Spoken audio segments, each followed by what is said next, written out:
Morning all, and welcome back to High Speed Touring. So today we've got the S1000RR up on the Abba stand on the high lift.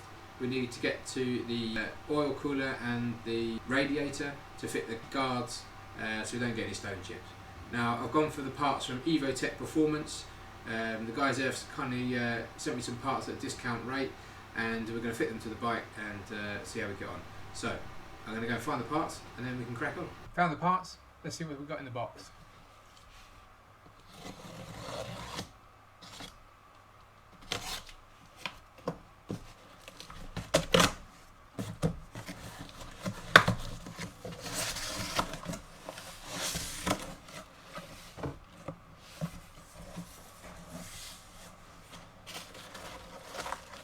Well wrapped.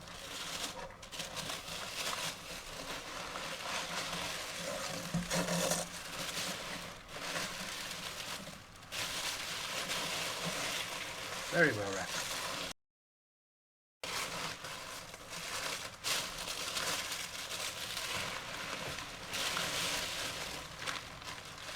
There we go. And there we go, one radiator cover, oil cooler cover. So also included with the Evotech Bar end weights, and they are quite weighty, and also the front and rear axle sliders for the S1000RR. Okay, in the instructions you're given these little tiny rubber bungs, and it's a bit like one of those games on Facebook you get sent. You now need to find in the grid the circular holes, and you push these through from the back. So I don't know if you can see, but for example there's one here right at the bottom, just here. I'll try and zoom in, there we go. It's a circle, not a hexagon, so that's where the bung goes. So the easiest way to push these in is from, you want the larger part at the back of the grill. You line them up with the back of the hole, give it some pressure and just twist it round, and eventually it will just pop through. There we are, that one's done. Okay, once you've got all the rubber bungs in place, there's 6 on the main radiator guard and 4 on the oil cooler guard. It does tell you that in the instructions, you don't have to look for all the little tiny circles amongst the hexagons. You can, it does tell you where they go, and once you've got the rough positions they're easy to find, all on the same lines, and so that's the spread. Once you've done that, you need these strips of foam, and we need to attach those to the back. So underneath here, both in the lips in here, and some on the back of the radiator guard, so that it doesn't rub on the actual radiator. Okay, so on the back of the oil radiator protector, just here, I don't know if you can see that, I've stuck the piece of foam. It says stick it flat, one this side, one that side. So I'm going to install this one, stick the foam off, trim the edges to the same shape, and that's done. So once you've done the oil cooler, you should be left with 4 small strips of foam for the back of the radiator guard, 1 to go in each corner as per the instructions. That was, without a doubt, the hardest part so far was peeling the sticky back tape off of the foam.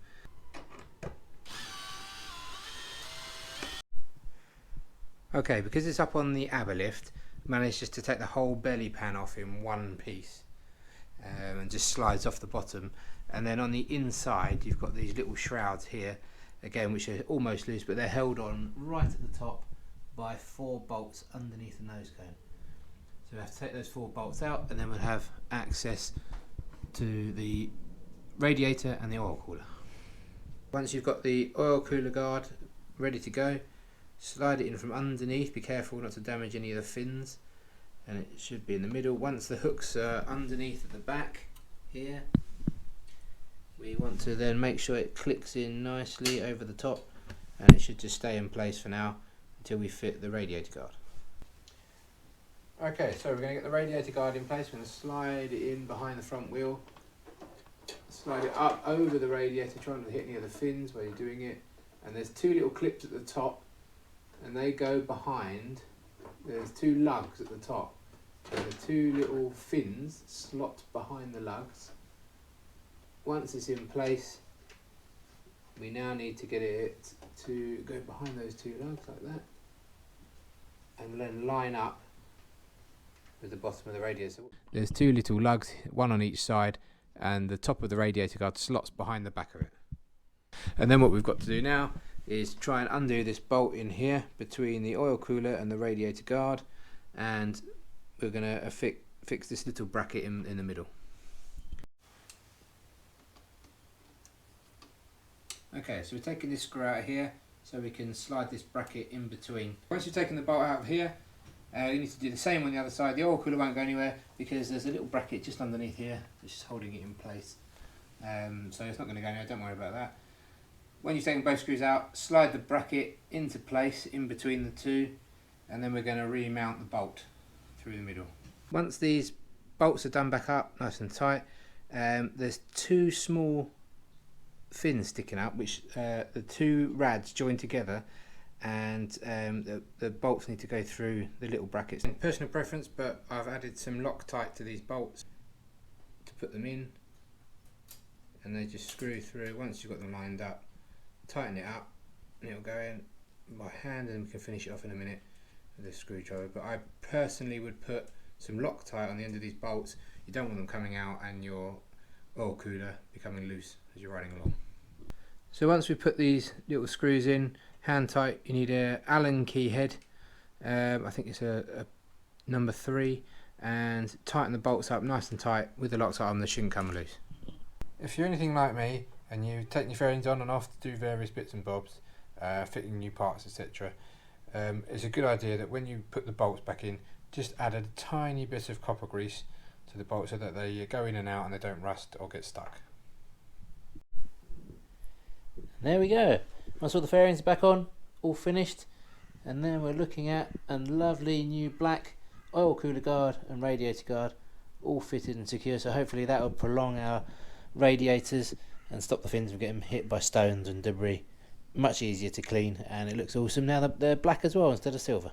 Now we've done the oil cooler guard and the radiator guard, the next thing on the list is the bar ends.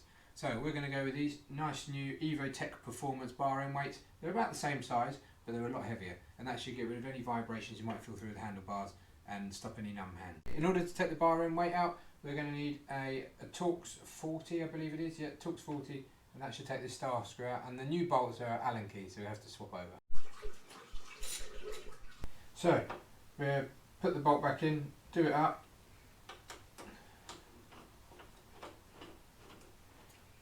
There you go, and hopefully, I think I have the Evotech sign at the top.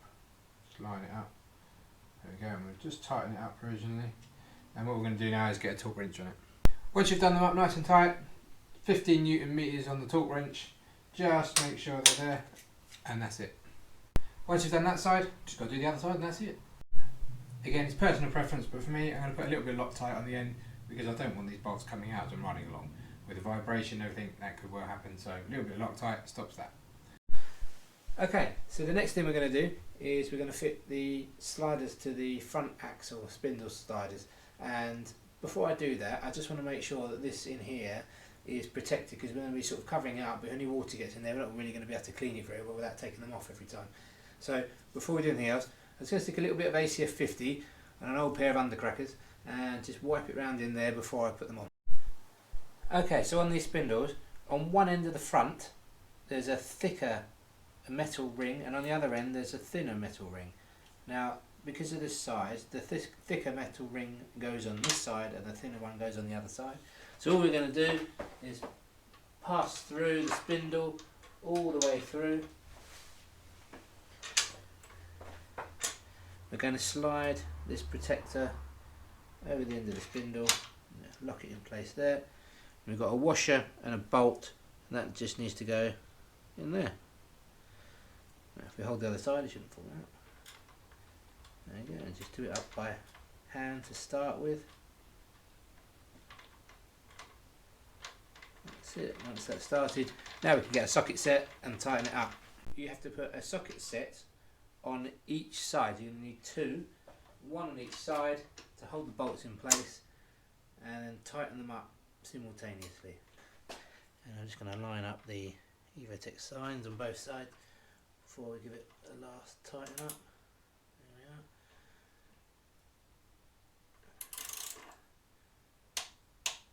Okay, and that's that one done. And there we go. One fitted Evotech spindle slider on the front axle.